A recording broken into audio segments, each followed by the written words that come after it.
Hello everyone, চলে এলাম নতুন আরেকটা ভিডিও নিয়ে। এই ভিডিওটা হচ্ছে মকর সংক্রান্তি আর পয়লা মাঘ যে লক্ষ্মী পুজো হয় সেই দিনের ভিডিও। তো সংক্রান্তির দিন তো অল্প একটু পিঠে করতেই হয়, আমাদের খুব একটা কেউ পিঠে খায় না, তো তার জন্যই অল্প করেই করা। এটা করছিলাম পাটিসাপটা, চাল গুঁড়ি ময়দা আর অল্প দুধ দিয়ে ব্যাটারটা করে নিয়েছি, করে এবার দিচ্ছি। তো ফার্স্ট ভয় ভয় থাকি প্রথমটা মানে উঠবে নাকি। ফার্স্ট দু একটা উঠে গেলে তারপরেরগুলো এমনিই উঠে যায়, তারপরে মনে হয় যেন আরও অনেক করি।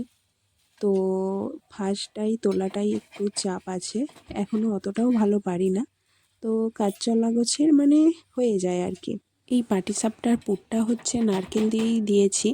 তো নারকেলটা ফার্স্ট মিক্সিতে বেটে নিয়েছি, বেটে নিয়ে কড়াইতে চিনি দিয়ে নেড়ে নিয়েছিলাম।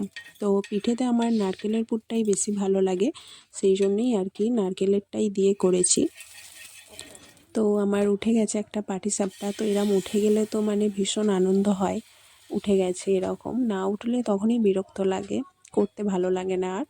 তো আমার মোটামুটি হয়ে গেছে, পাটিসাপটাগুলো রেডি হয়ে গেছে। এবার এরপরে করেছিলাম হচ্ছে গুড় পিঠে। তো পিঠের মধ্যে আমার মনে হয় সব থেকে মানে কম খাটুনি, কম সময়ে, সব কিছুতেই কম। তো গুড় পিঠেটাই ভালো হয়। রাত্রি 9টার সময় ইচ্ছে হলো হঠাৎ করে পিঠে করব, তো তখন ভাবলাম যে গুড় পিঠেটাই করা যায়। চাল গুঁড়ি আর গুড় দিয়ে মানে ব্যাটারটা করে নিয়েছি, আর জোয়ান কালো জিরে যে যেরকম দেয় দিয়ে আর তেলে ছেঁকে নেওয়া।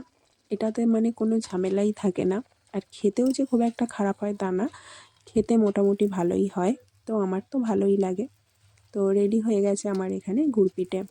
আমাদের বাড়ির বাচ্চারা তো আবার এটাকে লুচি পিঠা বলে।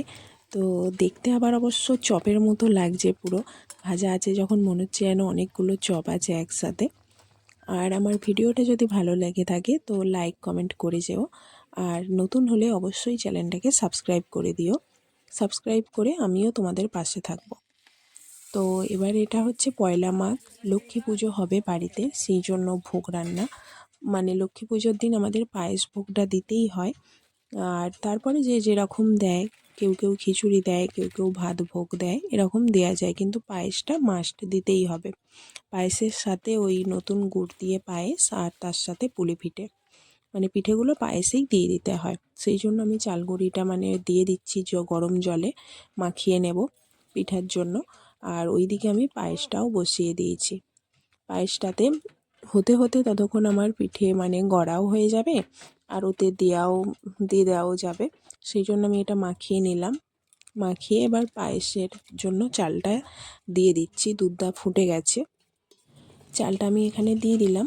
এবার পিঠের জন্য যে ডোটা আছে সেটা আমি মাখিয়ে নিচ্ছি, ওখানে ততক্ষণ পায়েসেরটা চালটা সেদ্ধ হোক। তো পিঠেটা গড়তে গড়তে মাঝে মাঝে পায়েসটা আমি নাড়তে হচ্ছে, তা না হলে পায়েস এমনই একটা জিনিস, সামনে থেকে সরলেই নিচে লেগে যাবে। পিঠেগুলোর মধ্যে আমি নারকেলেরই পুর দিয়েছি, ওই পাটিসাপটার জন্য যে পুরটা করেছিলাম সেটাই একবারে করে নিয়েছি, ওই পুরটাই দিয়েছি, নারকেলটা বেটে আর ওই চিনি দিয়ে নাড়া। পিঠেগুলো আমি খুব বড় সাইজও করিনি, আবার খুব ছোটও করিনি, মিডিয়াম সাইজ করেছি। তো রেডি হয়ে গেছে, কারণ সকাল 7টার মধ্যে আমাদের ঠাকুর ঘরে পুজো করবে, এরকম মানে ঠাকুরমশাই বলেছিলেন। তো সেই জন্য খুব তাড়াতাড়ি করেই করতে হয়েছে। আর খিচুড়ি করার ইচ্ছে ছিল, তারপরে আর ওই টাইমে হবে না, তো সেই জন্য আর করিনি। পায়েসটা আমার এখানে রেডি হয়ে গেছে, ফুটতে থাকবে মানে পায়েসটা, সেই অবস্থায় একটা একটা করে পিঠে দিয়ে দিচ্ছি। ঠান্ডা হয়ে গেলে মানে দিলে তো একেবারে সব দিয়ে দিলে দুধটাও ঠান্ডা হয়ে যাবে, তো ভেঙে যেতে পারে পিঠেগুলো। সেই জন্য মানে পায়েসটা ফুটছে, একটা একটা করে দিয়ে দিলাম। পায়েসের পিঠে একটাও কিন্তু আমার ভাঙেনি, এটাই ভালো।